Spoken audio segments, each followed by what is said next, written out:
සුබ දවසක්. ඉතින් ඔයාලට කොහොමද? මම නම් හොඳින් ඉන්නවා. ගොඩාක් අයට නම් මේ පවතින කාලගුණයත් එක්ක ජීවිතේ එච්චර සුබ නැතුවත් ඇති. ඉතින් මං හැමදාමත් පුරුදු විදියට මේ කරන්නේ විශ්ව මාතාවට ස්තුති කරන ගමන් මගේ පොකුණට මල් දාගන්න එක.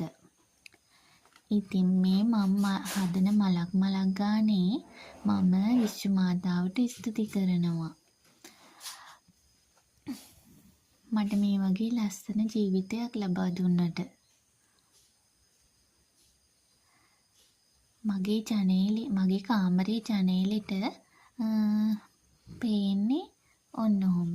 බලන්න හරිම ලස්සනයි නේද? කොළ පාටට හැමදාම උදේට දකිද්දි හිතට මාර සැනසීමයි. ඉතින් මං දැන් හදන්නේ උදේට කන්න හදාගන්න මැල්ලුමක් හදන්න ඕන. ඉතින් මං පැෂන් කොළ මැල්ලුමක් හදාගන්න හිතුවා. පේනව නේද යාළුවනේ අපේ පැත්තට ගොඩක්ම හුළං තදයි. ඊට පස්සේ මං උදේට කන්න තමා මේ හදන්නේ. ඊට පස්සේ මටයි බබාටයි ගමනක් යන්න තියෙනවා.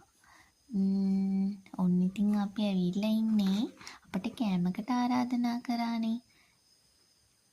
මේ හිට පේන විදිය. මේ හිත් මිදුල පේන විදිය. හරිම ලස්සනයි නේද? ඉතින් මං ගෙදර ඇවිල්ලා මේ හදන්නේ තේ එකක් බොන්න. ඉතින් මගේ වීඩියෝ එක ලස්සනයි නම් සබ්ස්ක්‍රයිබ් කරන්න යාළුවනේ.